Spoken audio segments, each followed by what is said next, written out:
મુન્દ્રા તાલુકાના સાડાવ સ્થિત કૃષિ વિજ્ઞાન કેન્દ્ર ખાતે આજે પીએમ કિસાન સન્માન નિધિ યોજનાના 23મા હપ્તાના વિતરણ કાર્યક્રમનું આયોજન કરવામાં આવ્યું હતું. કાર્યક્રમ દરમિયાન ભારતના વડાપ્રધાન શ્રી નરેન્દ્ર મોદી દ્વારા વિડિયો કોન્ફરન્સ મારફતે રાજ્યના 51,28,000થી વધુ ખેડૂતોના બેંક ખાતામાં ડાયરેક્ટ બેનિફિટ ટ્રાન્સફર એટલે કે ડીબીટી દ્વારા 1,025 કરોડ રૂપિયાથી વધુની સહાય જમા કરાવવામાં આવી હતી. કાર્યક્રમમાં ગુજરાતના મુખ્યમંત્રી શ્રી ભૂપેન્દ્રભાઈ પટેલ સહિતના મહાનુભાવોના સંબોધનનું જીવંત પ્રસારણ કરવામાં આવ્યું હતું.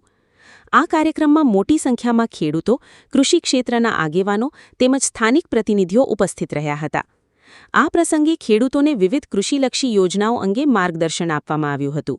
સાથે જ કેટલાક ખેડૂતો દ્વારા પોતાના પ્રશ્નો અને રજૂઆતો પણ શાંતિપૂર્ણ રીતે રજૂ કરવામાં આવી હતી. Kasam Khalifa, news 11 Gujarat, voice of Mundra.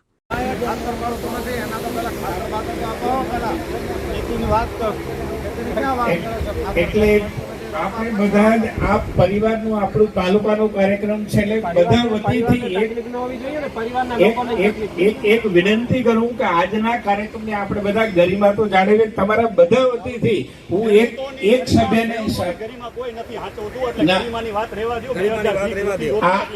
આપ સૌને નમ્ર આપ સૌને મને એકવાર સાંભળી લો. આપ સૌને નમ્ર વિનંતી કે આપના સૌ પ્રતિનિધિ વતીથી કોઈ એક પ્રતિનિધિ જરા 5 મિનિટ તમારો વિષય મૂકી દો.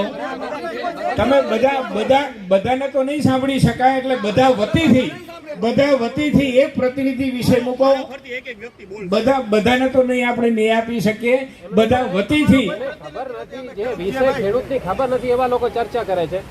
અહીંયા સાંભળો, અહીંયા જે માર્ગદર્શન આપ્યું છે બધા અધિકારીઓ જ આપ્યું છે, બાકી કોઈ જ બોલ્યા નથી. 3 જણાને મૂકી દો, એ વૈજ્ઞાનિકો છે, ખબર છે. બાકીના રોજ ચાલુ પડ્યા છે કે આમ મળે છે. આપની સંવેદના સાથે બધા જોડાયેલા છે એટલે આજે વડાપ્રધાન 23મો હપ્તો આપણા બધાના કિસાનોના ખાતામાં જમા કરી રહ્યા છે.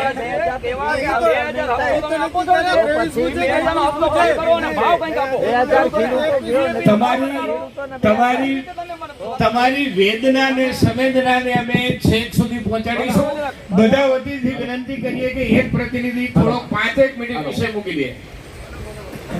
અત્યારે મંચ ઉપર ઉપસ્થિત તાલુકાના પ્રમુખના પીએમ કિસાન નિધિનો વૈજ્ઞાનિક પણ ભૂલી ગયા છે. 21મો હપ્તો કહે છે પણ 23મો હપ્તો છે. આપણે યાદ કરાવી દઈએ એમને, કારણ કે યોજના કોઈ પણ હોય ને એકવાર થાય જાહેરાત.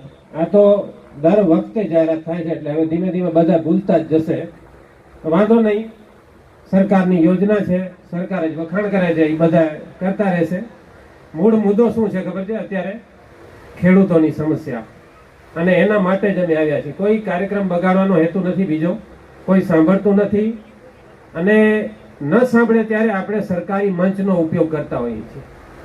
અને એ સરકારી મંચ જ્યારે મળે ત્યારે પ્રજાને પૂરેપૂરો હક છે કે પોતાની વ્યથા રજૂ કરી શકે. અને વ્યથા રજૂ કરવા માટે આ બધા ખેડૂતો આવ્યા છે. મને ખબર નથી કે આ બહેનો જેટલા બેઠેલા છે એ ખેડૂત છે કે એમ જ ઘણી જગ્યાએથી મંડળીઓમાંથી બોલાવેલા હોય છે, ઘણી જગ્યાએ આંગણવાડી બહેનો હોય કે, પરંતુ તાલુકાની પરિસ્થિતિ આજે એવી છે કે આખા તાલુકામાં જાન્યુઆરીથી કરી અને મેના એન્ડ સુધી એક ડીએપીની ગુણી આવી નહોતી.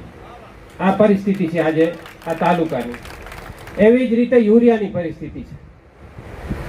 મંચ ઉપર ઉપસ્થિત છે, નવા છે, પ્રોટોકોલની ખબર ન હોય ઘણાને. અમારા પ્રતિનિધિઓ નવા ચૂંટેલા છે અને એ લગભગ અડધા એમાંના ખેડૂતો છે. સ્વરૂપસિંહના ફાધર મારા મિત્ર થાય, એ પોતે એરંડીનો વેપાર કરે છે. એમને પણ ખબર હશે કે ખેડૂત ખેતી અત્યારે કેવી રીતે કરી રહ્યો છે અને એ ખેતીની અંદર શું તકલીફો આવી રહી છે અત્યારે. તો અમારી માંગણી ટૂંકમાં કહી દઉં, બહુ લાંબુ નથી કરવું. પ્રધાનમંત્રીનું ભાષણ શરૂ થાય એનાથી પહેલા આપણે પૂરું કરી નાખીશું. કપાસનો ભાવ 2014નો જોઈ લો, અત્યારનો જોઈ લો. એરંડાનો ભાવ 2014નો જોઈ લો, અત્યારેનો જોઈ લો. મગફળીનો ભાવ 2014 નો જોઈ લો, અત્યારેનો જોઈ લો, મગફળીના ભાવ નીચે ગયા છે. બહારેથી પામ તેલ આયાત થાય છે અને પ્રોત્સાહન અપાય છે. મગફળીના ખેડૂતને પૂરતી વળતર નથી મળતી, મગફળી ખેડૂત વાવતો નથી. બીજી બાજુ આપણે સ્વદેશીની વાત કરીએ છીએ અને લોકોના સ્વાસ્થ્યની વાત કરીએ છીએ, તો પામ ઓઇલ સારો કે મગફળીનો ઓઇલ સારો? આ બધું વિચાર કરજો બધા. પછી કપાસ ઉત્પાદનમાં ગુજરાત આખા દેશભરમાં મોખરે છે અને કપાસ ઉત્પાદનનું હબ, અહીંયાથી કપાસનું ઉત્પાદન કરી જીનિંગ કરી અને સાઉથના રાજ્યોમાં મોકલે, ત્યાં દોરા બને, દોરા પાછા સુરત અમદાવાદ આવે, ત્યાં કાપડ બને અને એ કાપડ બજારની અંદર વેચાય. તો એ જીનિંગ મિલોના દબાણમાં આવી અને સરકારે બહારેથી આવતા કપાસ ઉપર જે 11% ડ્યુટી હતી એ ડ્યુટી ફ્રી કરી નાખી અને કપાસનો ભાવ જે હતો આપણને મળતો હતો એ તોડી નાખી. આ અમારી માંગણી છે કે કપાસનો ભાવ ટેકાના ભાવ કરતા વેપારીઓ નીચા ભાવે કેમ ખરીદી રહ્યા છે અને સરકાર ટેકાનો ભાવ જે જાહેર કરે એ ક્યારે ખરીદી શરૂ કરે છે? ખરીદી શરૂ કરે છે દિવાળી બાદ, જ્યારે કપાસ આવે આપણી પાસે નવરાત્રીમાં. એટલે લગભગ ખેડૂત મોટા ભાગનો કપાસ વેચી નાખે, વેપારીઓ પાસે કપાસ પહોંચી જાય, ત્યારે કપાસ વેપારીઓ મુનાફો ખાઈ અને એ જ પાછો સરકારી મંડીઓમાં આપતા હોય અને એ પણ અહીંયાથી કમાતા હોય. આવી પરિસ્થિતિ અત્યારે કચ્છના ખેડૂતોની છે. બીજી બાજુ અત્યારે સાહેબે વાત કરી, બાગાયત અધિકારીએ, કે ખારેકનું આ હબ છે. સાહેબ, ખારેકનું હબ છે, વાત સાચી છે કે આખા દેશની અંદર સૌથી પહેલા કચ્છથી ખારેક શરૂ થઈ, પણ ખારેકના ભાવ 20 વર્ષ થયા એ જ ભાવ છે અત્યારે. આજની તારીખમાં ખારેક 10 થી 15 રૂપિયા કરીને કોઈ સારી ખારેક હશે અને ઘરગરું વેચતો હશે તો 100 રૂપિયા મળે, બાકી એવરેજ ખારેકના ભાવ 20-25 રૂપિયા નથી મળતા. અને રોજની જ્યારે 30 થી 35 ગાડીઓ ખારેકની અહીંયાથી નીકળતી હોય, 50 ગાડીઓ નીકળતી હોય, એના માટે સરકારે શું વ્યવસ્થા કરી છે આ તાલુકાની અંદર? જ્યારે આ ખારેકનું હબ છે ત્યારે એપીએમસી ની ચૂંટણી હોય કે ખેડૂતો માટેના ઘણા બધા જે સંસાધનો એની પાછળ જે સરકાર ખર્ચ કરી રહી છે એ બધા ક્યાં ગયા છે? અમારી ખારેક લેવા માટે કેમ કોઈ તૈયાર નથી? કોઈ પ્રચાર પણ કરતું નથી કે આ ખારેક ખાવાથી શું ફાયદા થાય, આ ખારેક કેટલી શરીર માટે જરૂરી છે. અને આ કચ્છનો જે ખેડૂત છે, જે પાકિસ્તાની બોર્ડર ઉપર બેઠો છે, જે સીમાડાનો છે, જે રણ વિસ્તારમાંથી આવે છે, એ ખેડૂતોને આપણે ઊંચા લાવવા માટે સરકાર શું કરી રહી છે એ લોકો અમને જણાવે. ટીસ્યુ કલ્ચરની વાત કરીએ તો આખી દુનિયામાં ટીસ્યુ કલ્ચરથી ખારેક વવાય છે. જ્યારે આપણે ચોથા અને પાંચમા અને ત્રીજા નંબરની અર્થવ્યવસ્થાનું જ્યારે બ્યુગલ ફૂંકતા હોઈએ અને આપણે પોતાની જ પીઠ થાબડતા હોઈએ, ત્યારે એક ટીસ્યુ કલ્ચર ખારેક સરકારે હજી સુધી પેદા નથી કરી. અને આ માંગણી અમારી આજની નથી, આ માંગણી અમારી 25-30 વર્ષથી આ માંગણી છે. અત્યારે બીજી પેઢી બોલી રહી છે. અહીંયા કને કૃષિ વિજ્ઞાન કેન્દ્રના વૈજ્ઞાનિકો છે, ટાંક સાહેબ હોય, વાયવી પટેલ હોય, કે બધાને ખબર છે કે આ માંગણી ક્યારથી ચાલુ છે. અને આવી પરિસ્થિતિની અંદર આપણે ખાલી મંડપ બાંધી કિસાનોને વાવાઈ માટે અહીંયા બોલાવી લઈએ, એમને કહીએ કે જે થઈ રહ્યું છે તે બધું સારું થઈ રહ્યું છે, અને અત્યારે લીલા લેર લાગ્યા પડ્યા છે. 2000 હપ્તો મળવાથી થાય શું? અત્યારે ડીઝલના ભાવ 65 રૂપિયાથી કરીને 100 રૂપિયા પહોંચ્યા છે. 35 રૂપિયા 1 લીટરે વધારો થયો છે.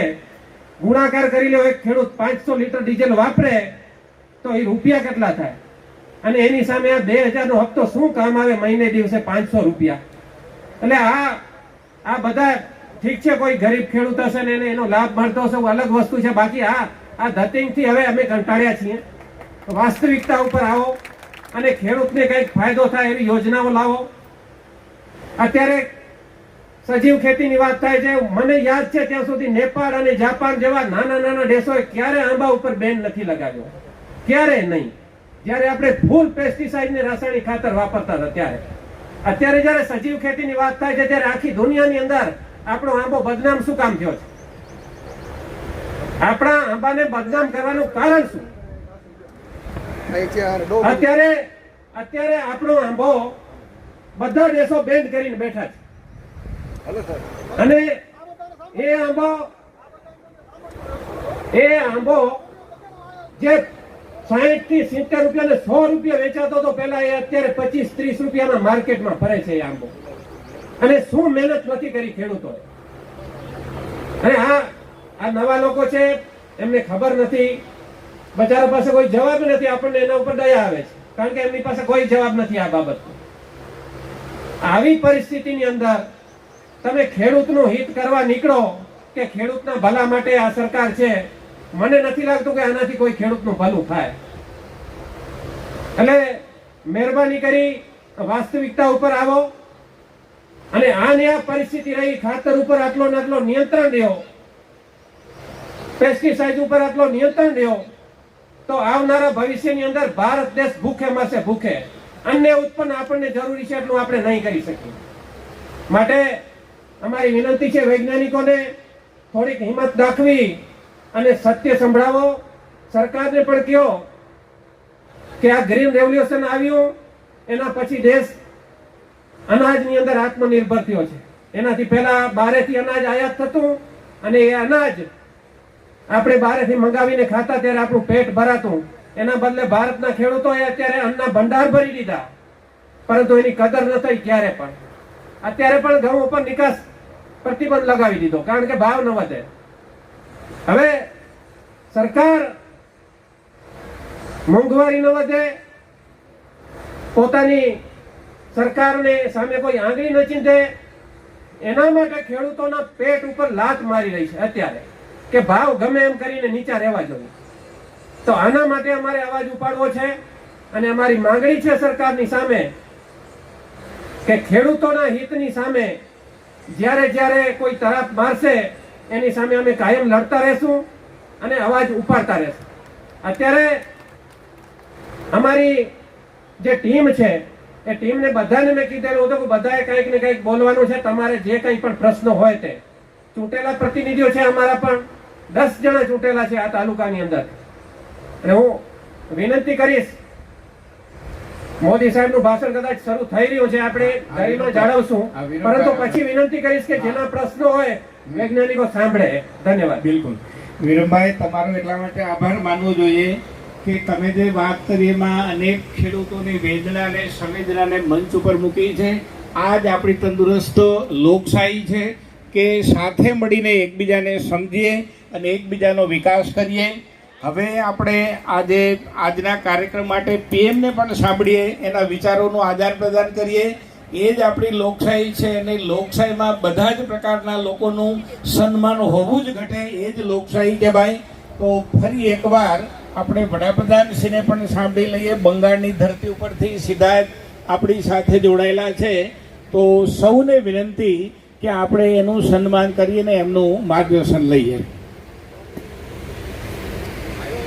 रफ्तार का जुनून, स्टाइल का तूफान, आपकी मनपसंद टीवीएस बाइक अब मुंद्रा कच्छ में युवा टीवीएस शोरूम पर। शानदार ऑफर्स और आसान फाइनेंस का मौका न चूकें। अभी कॉल करें 9998812998 या 9724518848।